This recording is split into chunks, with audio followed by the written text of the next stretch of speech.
Everyone, कैसे हैं आप सब। उम्मीद है कि आप सब ठीक ठाक होंगे, स्वस्थ होंगे।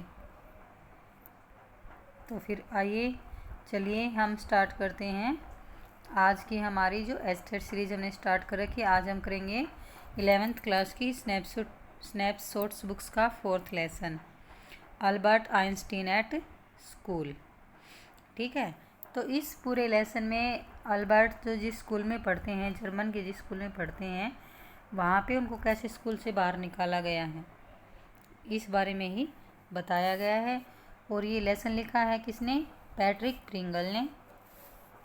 ठीक है, तो आइए एक बार इसको देख लेते हैं। लेसन स्टार्ट करने से पहले भाई मैं पिंकी कौशिक आप सभी का आपके अपने channel learn with Pinky Kaushik पर स्वागत करती हूँ। तो आइए हम अपनी सीरीज स्टार्ट करते हैं। अल्बर्ट आइंस्टीन, जिनका जन्म 1879 और जिनकी डेथ 1955 में हुई है। ठीक है, क्या है ये? एक ग्रेटेस्ट फिजिसिस्ट है सिंस न्यूटन। क्योंकि अगर न्यूटन के बाद हैं तो ये यही हैं। क्या हैं? एक महान फिजिसिस्ट हैं। और in the following extract from the young Einstein, तो जो ये एक्सट्रैक्ट लिया गया है, जो ये लेसन है, ये द यंग आइंस्टीन से लिया गया है। ठीक है, the well known biographer Patrick Pringle describe the circumstances which lead to Albert Einstein expulsion from a German school. भी जर्मन स्कूल में जो भी उसने फेस किया है उसके बारे में इसमें बताया गया है। ये द यंग आइंस्टीन से लिया गया है। ठीक है, अब इसकी जो कहानी स्टार्ट होती है वो कैसे होती है कि क्लास लगी हुई होती है और हिस्ट्री के टीचर पढ़ा रहे होते हैं। तो उन्होंने एल्बर्ट आइंस्टीन से एक पर्सन पूछ लिया कि जो पर्शिया के लोगों ने फ्रांसीसियों को वाटरलू के जो युद्ध हुआ था उसमें कौन से साल में मतलब हराया था उन्होंने, या फिर ये पर्शिया और फ्रांसीसियों का जो वाटरलू का युद्ध हुआ था वो कब हुआ था। तो आइंस्टीन ने जवाब दिया कि वह नहीं जानता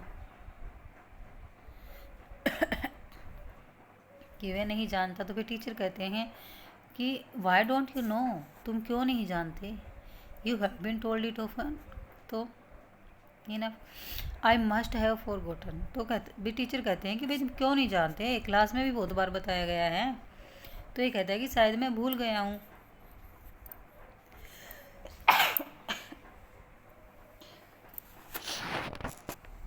फिर ये कहता है कि शायद मैं भूल गया हूँगा।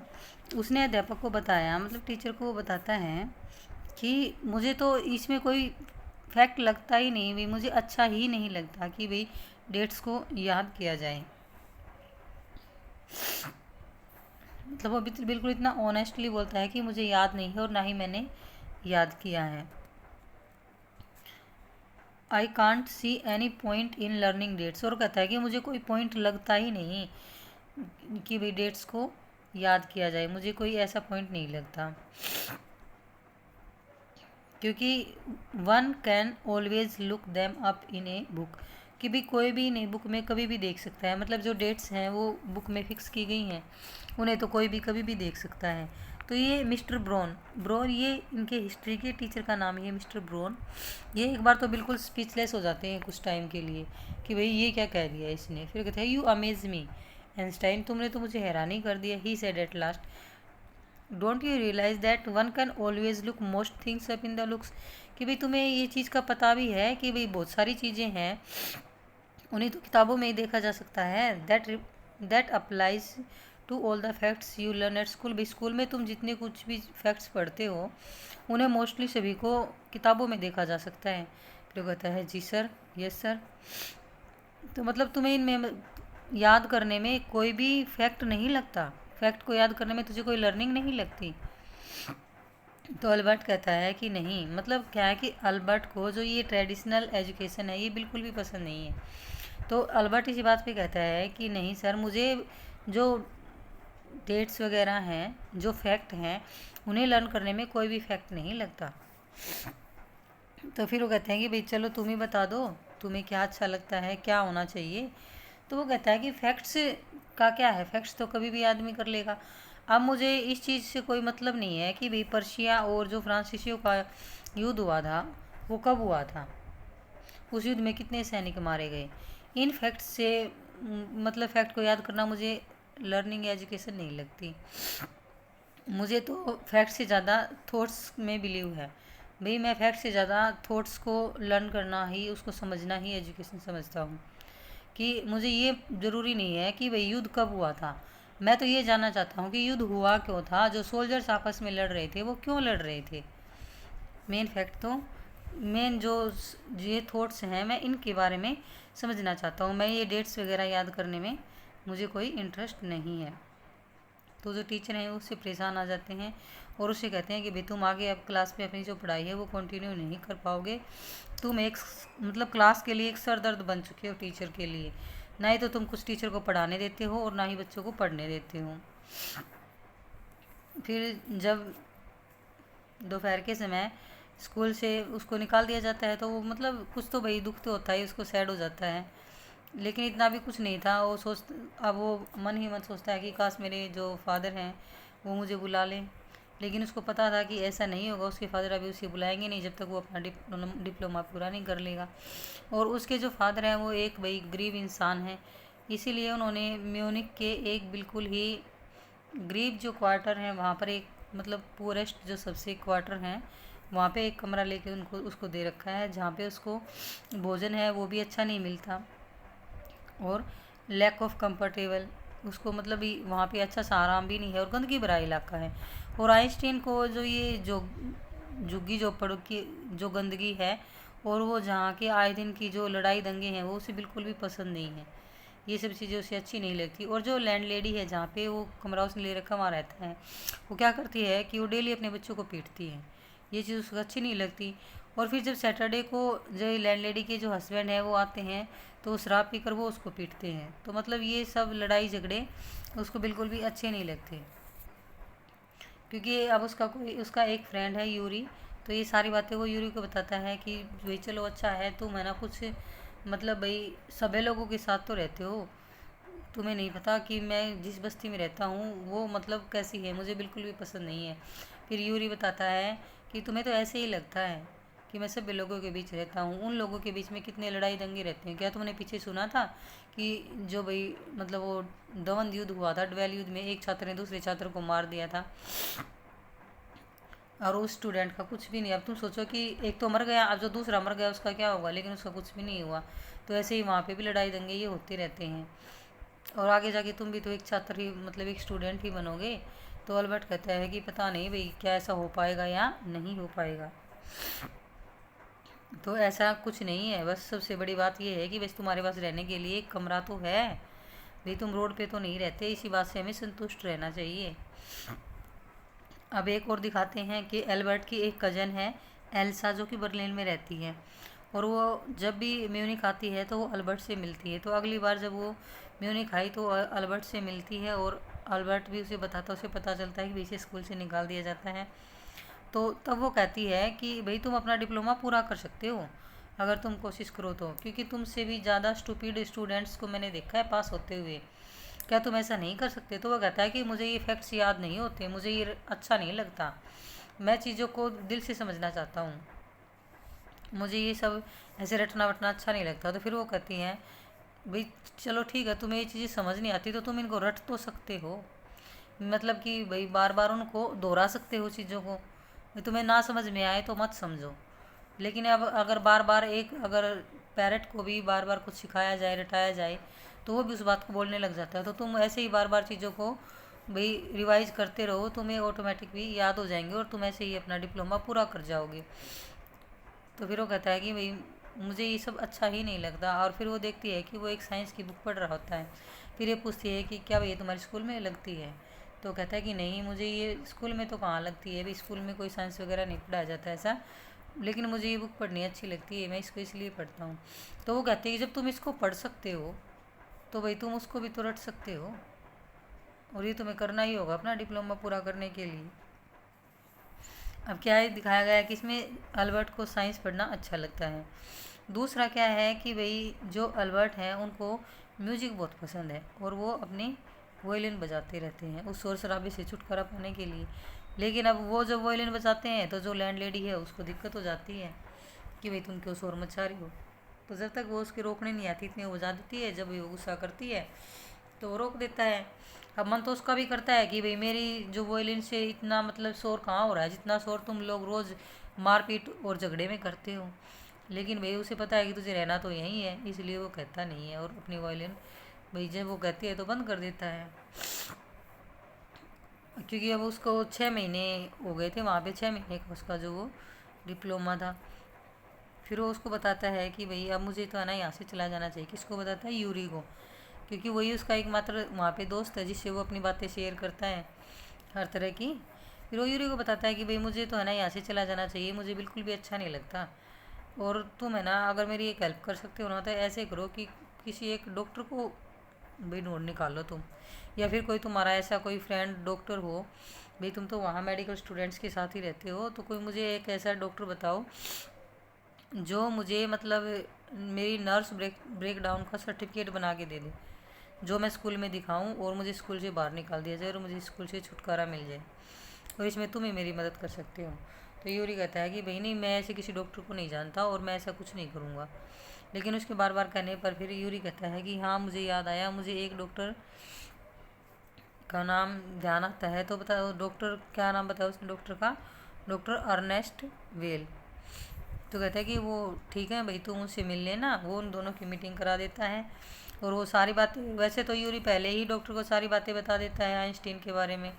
अब आइंस्टीन ये सोचता है कि मैं डॉक्टर के पास जाऊँ तो मुझे लगना चाहिए कि भाई सच में ही मुझे नर्व ब्रेकडाउन हुआ है। तो भाई मुझे ऐसा क्या दिखाना चाहिए, क्या करना चाहिए कि डॉक्टर को भी लगे कि हाँ भाई सच में इसको ये ऐसी दिक्कत है। तो ऐसे वो काफ़ी सोचता है, लेकिन वो जब उस डॉक्टर से मिलने जाता है तो खुद ही नर्वस हो जाता है।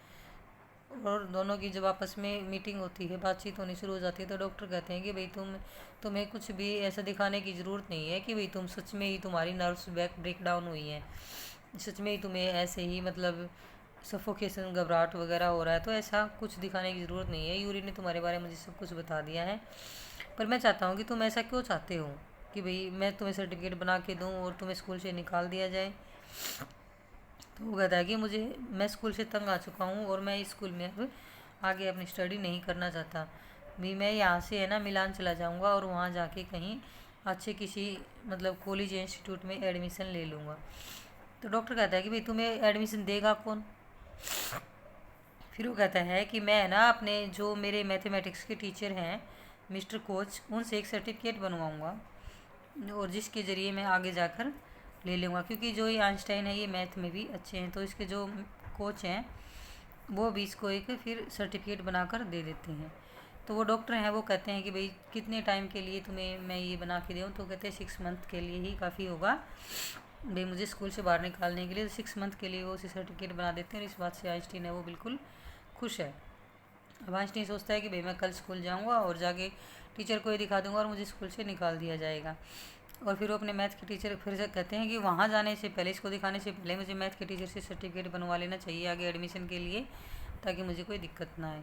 फिर वो मैथ के टीचर के पास जाते हैं और मैथ के टीचर हैं भाई वो तो खुशी खुशी उसे अच्छी तारीफ़ों के साथ उसका एक सर्टिफिकेट बना देते हैं, ताकि उसको भाई ये मतलब जो मैथमेटिक्स में ही बहुत अच्छे हैं और ये आगे हायर स्टडी के लिए किसी कॉलेज इंस्टीट्यूट में भी इनको एडमिशन दिया जाए उसके ये लायक हैं, ऐसा सर्टिफिकेट बना देते हैं। फिर वो कहते हैं भी मैं जा रहा हूँ। तो जो मैथ के टीचर वो भी कहते हैं भी हमें पता है कि तुम जाने ही वाले हो, क्योंकि जो स्कूल में एनवायरनमेंट बना हुआ है टीचर उससे तंग आ चुके हैं। क्लास का भी ये तो क्लास का माहौल ख़राब करता है, इतने क्वेश्चंस पूछता है टीचर, इससे खुद परेशान हो जाते हैं। तो फिर इतने में क्या होता है, जो हेडमास्टर है वो उसको बुलावा भेजते हैं।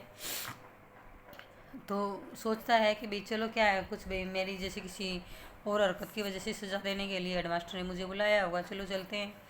फिर वो जाता है तो जाके उसके पता चलता है, हेडमास्टर से कहते हैं कि भाई तुम्हें स्कूल छोड़कर जाना होगा, तुम्हें स्कूल से निकाला जा रहा है। तो पूछता है कि भाई इसमें मेरा रीज़न क्या है, मुझे स्कूल से क्यों निकाला जा रहा है? अब एक तरफ तो वो चाहता था वही हो रहा है, वही वो खुश भी हो रहा है कि मैं तो यही देने के लिए आया था और मैंने तो जो ये सर्टिफिकेट बनवाया ये भी मेरा बेकार हो गया। फिर वो पूछता है कि भाई मुझे निकालना क्यों जा रहा है, कोई मुझे उसका रीज़न तो बताओ।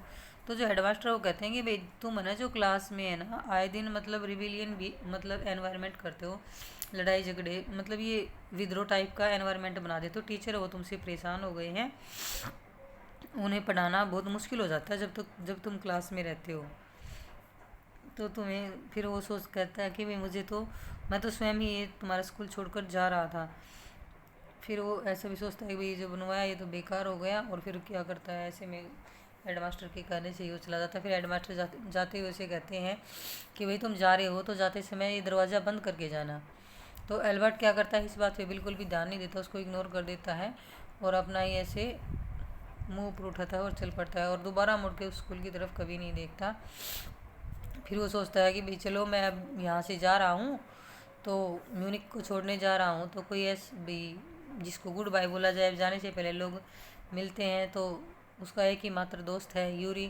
तो वो यूरी को गुड बाय बोलता है, यूरी उसको आगे के लिए भाई बेस्ट ऑफ लक बोलता है उसकी आगे की स्टडी के लिए, भाई जो तुम्हारा आगे का जो समय है वो अच्छा बीते, तुम अच्छी स्टडी कर पाओ, मैं यही कामना करता हूँ। और ऐसे उसको गुड बाय कर देता है और यहाँ पे हमारी ये स्टोरी फिनिश हो जाती है। ठीक है, मेन यही है कि भाई इसको ये रट्टाफिकेशन वाली जो आइंस्टीन है इसको ये रट्टाफिकेशन वाली पढ़ाई अच्छी नहीं लगती। अभी ये नहीं है कि भाई ये पढ़ाई में बहुत हाई स्कोर करते थे, बहुत अच्छे थे, ऐसा कुछ नहीं था। ये मतलब सिर्फ इनका कहना यही था कि मैं फैक्ट से ज़्यादा थॉट्स में बिलीव करता हूँ और मैं उन थॉट्स को जानना चाहता हूँ। अब जैसे कि ये युद्ध वाली बात थी, तो कहता है कि युद्ध कब हुआ और किसके बीच हुआ, इससे बेहतर जानना ये है कि भाई युद्ध हुआ कि क्यों, क्या रीज़न था जो सोल्जर्स आपस में लड़ रहे थे, मैं उस चीज़ को जानना चाहता हूँ। मतलब ये ऐसे थॉट्स पे विचार करना चाहता था, रीजन्स की तरफ इसका ध्यान था, ये ना कि इन फैक्ट्स की तरफ। ये तो इसका कहना था ये तो किताबों में छपे हुए, इनको तो कभी भी देख लो, इनका क्या पढ़ना। तो ये उसको अच्छा नहीं लगता था और इसी से तंग आके टीचर्स उसको स्कूल से बाहर निकाल देते हैं। उम्मीद करती हूँ कि आप सबको इसकी कहानी समझ आ गई होगी। आगे नेक्स्ट वीडियो में हम इसके एमसीक्यूज करेंगे, वीडियो को पूरा देखें क्योंकि जो ये एनसीईआरटी सीरीज़ है ये जिसका भी इंग्लिश स्पेसिफिक सब्जेक्ट है, स्पेशल सब्जेक्ट है, उसके लिए बहुत बेनिफिशियल होने वाली है। क्योंकि अब तो ये सिलेबस में मेंशन कर दिया गया है कि टीजीटी के लिए 6 to 10th क्लास एनसीईआरटी और पीजीटी के लिए 9 to 12th class NCERT important है। और इसके अलावा यहाँ पे पेडागोजी और इंग्लिश ग्रामर का पोर्शन आएगा जो हमारा 60 नंबर का सिलेबस आता है उसमें। तो इसके लिए हमें एनसीईआरटी तो करनी ही पड़ेगी। उम्मीद करती हूँ कि आप सबको समझ आ गया होगा। तो वीडियो को पूरा देखें, जो कोई चैनल पर पहली बार विजिट करे वो चैनल को सब्सक्राइब करे। Thanks for watching.